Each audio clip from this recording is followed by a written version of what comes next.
കൊല്ലത്തിന്റെ ചരിത്രം പുതുതലമുറക്ക് വരച്ച് ചിത്രത്തിൽ കൂടെ കാണിച്ചു കൊടുക്കുക എന്ന ഉദ്ദേശത്തോടു കൂടിയാണ് സജു പ്രഭാകരന്റെ നേതൃത്വത്തിൽ കൊല്ലം വിവിധ പ്രദേശങ്ങളിൽ നിന്നുള്ള ചിത്രകലാകാരന്മാരുടെ കൂട്ടായ്മ സംഘടിപ്പിച്ച് കൊല്ലത്തിന്റെ പ്രധാനപ്പെട്ട ചരിത്ര ഭാഗങ്ങളെ ചിത്രത്തിലൂടെ പുതിയ തലമുറക്കായി വരച്ച് കാണിച്ചു കൊടുക്കുന്നത്.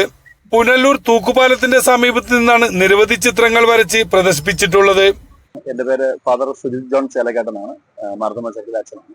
ഇത് കൊല്ലം ഭാഗത്തുള്ള ചിത്രകാരന്മാരുടെ ഒരു കൂട്ടായ്മയാണ്. സജു പ്രഭാകർ എന്ന് പറയുന്ന ഒരു ചിത്രകാരന്റെ നേതൃത്വത്തിൽ ഇത്രയും സീനിയേഴ്സായ ചിത്രകാരന്മാർ ചേർന്ന് കൊല്ലത്തിന്റെ പ്രധാനപ്പെട്ട ചരിത്ര ഭാഗങ്ങളെ ക്യാൻവാസിലാക്കിയാണ് ചെയ്തുകൊണ്ടിരിക്കുന്നത്. ഞാനും സമയങ്ങൾ ലഭിക്കുമ്പോഴേക്ക് ഇതിനകത്ത് വന്ന് പങ്കെടുക്കുന്നുണ്ട്. ഇന്ന് രാവിലെ കൊല്ലം ജില്ലാ പ്രോസിക്യൂട്ടർ വന്ന് ഇത് ഉദ്ഘാടനം ചെയ്തു.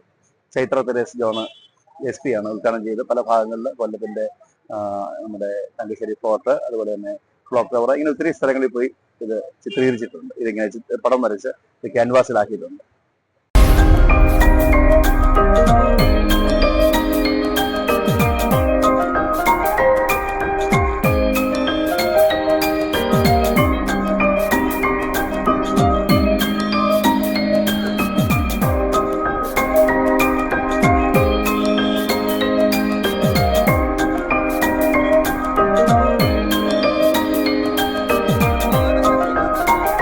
ഞങ്ങൾ ക്യാൻവാസിൽ ആക്രിലിക് മാത്രമാണ് ഇപ്പോൾ യൂസ് ചെയ്യുന്നത്. ആക്രിലിക് പെയിന്റിലാണ് ഞങ്ങളിപ്പോൾ ക്യാൻവാസിൽ ചെയ്തുകൊണ്ടിരിക്കുന്നത്. നമ്മളെ കൂടെ തന്നെ അടുത്ത തലമുറയിലുള്ള കുട്ടികളും പങ്കെടുക്കുന്നുണ്ട്. അപ്പോൾ അവരെയും കൂടെ നമ്മൾ ഇതിനകത്തോട്ട് ഇറക്കുന്നുണ്ട്.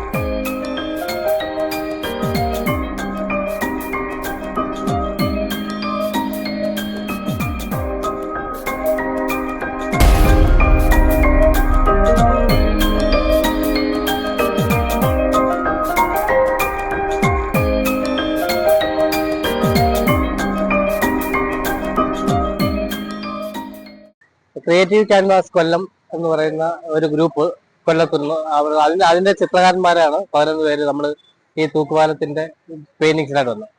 ഇത് കൊല്ലത്തിന്റെ ചരിത്രപ്രധാനമായ മോണുമെന്റ്സുകൾ നമ്മൾ പുതിയ തലമുറയ്ക്ക് വേണ്ടി പരിചയപ്പെടുത്തുന്നതിന് വേണ്ടി പല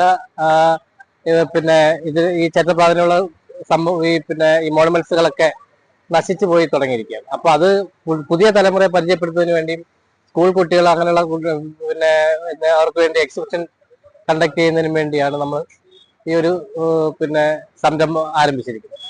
അപ്പൊ അത് നമ്മളിപ്പോ ഏതാണ്ട് ഒരു ഘട്ടം കഴിഞ്ഞു. അതുകൊണ്ട് കൊല്ലത്തിന്റെ കുറെ ഒരു 10ഓളം ചിത്രങ്ങൾ നമ്മൾ വരച്ചു കഴിഞ്ഞു. അപ്പൊ അടുത്ത സെക്ഷനായിട്ട് നമ്മൾ ഇവിടെയാണ് അടുത്ത രണ്ടാമത്തെ ഘട്ടത്തിൽ തുടങ്ങിയിരിക്കുന്നത്.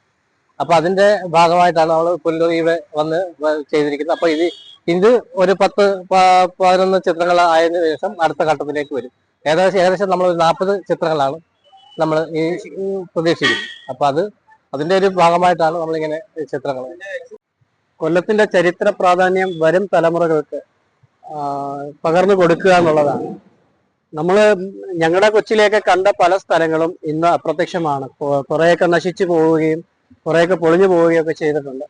അപ്പൊ ഞങ്ങൾ കണ്ട കാഴ്ചകളും ഞങ്ങൾ വായിച്ച ചരിത്രങ്ങളിൽ നിന്ന് എടുത്തതും കൂടെ ചേർത്ത് ഞങ്ങളുടെ ഭാവനയിൽ നിന്നും പെയിന്റിങ്ങുകൾ ക്യാൻവാസിലേക്ക് പകർത്താൻ ശ്രമിക്കുന്നുണ്ട്. ഈ പാലം പണിഞ്ഞ കാലഘട്ടം എന്നായിരുന്നു, ആ കാലഘട്ടത്തിനനുസരിച്ചായിരിക്കും ഞങ്ങൾ ക്യാൻവാസിലേക്ക് പകർത്തുക. അങ്ങനെ ഓരോ സ്ഥലങ്ങളും അങ്ങനെ തന്നെ ആയിരിക്കും. അന്നത്തെ കാലഘട്ടം, അന്നത്തെ ജീവിത സാഹചര്യം, അന്നത്തെ വസ്ത്രധാരണം എന്നിങ്ങനെ എല്ലാം കണക്കിലെടുത്ത് ഞങ്ങൾ ചരിത്രത്തിന്റെ അടിസ്ഥാനത്തിലാണ് ഈ പെയിന്റിങ്ങുകൾ ഓരോന്ന് ചെയ്യുന്നത്. അത് തീർച്ചയായിട്ടും വരും തലമുറകൾക്ക് പുനലൂർ എന്താണെന്ന്, പുനലൂർ ബ്രിഡ്ജ് എന്താണ്, അത് എന്നാണ് വന്നത്, അല്ലെങ്കിൽ അതിന്റെ രൂപം എങ്ങനെയാണ്, അതിന്റെ ചരിത്രം എന്താണ് എന്നെല്ലാം ഒരു ചിത്രത്തിലൂടെ ഞങ്ങൾ പറഞ്ഞു കൊടുക്കുകയും അതിന്റെ ഒരു ഹിസ്റ്ററി കുട്ടികൾക്കെല്ലാം പകർന്നു കൊടുക്കുകയും ചെയ്യും. അതാണ് ഞങ്ങളുടെ ഉദ്ദേശം. ഒന്നാമത് മെയിനായിട്ടുള്ള ഉദ്ദേശം അത് തന്നെയാണ്. പിന്നെ നമ്മളെ ഈ ജനശ്രദ്ധ, കൊല്ലത്തിന്റെ ഒരു ചരിത്രം, കൊല്ലത്തിന് ചരിത്രം ഉണ്ടോ എന്ന് തന്നെ പല ആൾക്കാർ ചോദിക്കുന്നുണ്ട്. തീർച്ചയായിട്ടും ചരിത്രമുണ്ട്. ആ ചരിത്രത്തിലേക്കാണ് ഞങ്ങൾ ഇറങ്ങിച്ചെല്ലുന്നത്. അപ്പോൾ തീർച്ചയായിട്ടും ഇതൊരു കൊല്ലത്തിന്റെ ചരിത്രം വിളിച്ചോതുന്ന ഒരു പെയിന്റിംഗ് എക്സിബിഷൻ ക്യാമ്പ് തന്നെയാണ് ഞങ്ങൾ കണ്ടക്ട് ചെയ്യുന്നത്. പുരാതനമായ വേണാട് നാട്ടുരാജ്യത്തിന്റെ തലസ്ഥാനമായിരുന്നു നൂറ്റാണ്ടുകളുടെ പഴക്കമുള്ള കൊല്ലം നഗരം. കൊല്ലം നഗരത്തിന് കൊല്ലവർഷത്തേക്കാൾ പഴക്കമുള്ളതായി വിശ്വസിക്കുന്നു. ഇതിന് ആരംഭം കുറിച്ചതും കൊല്ലത്ത് നിന്നാണ്.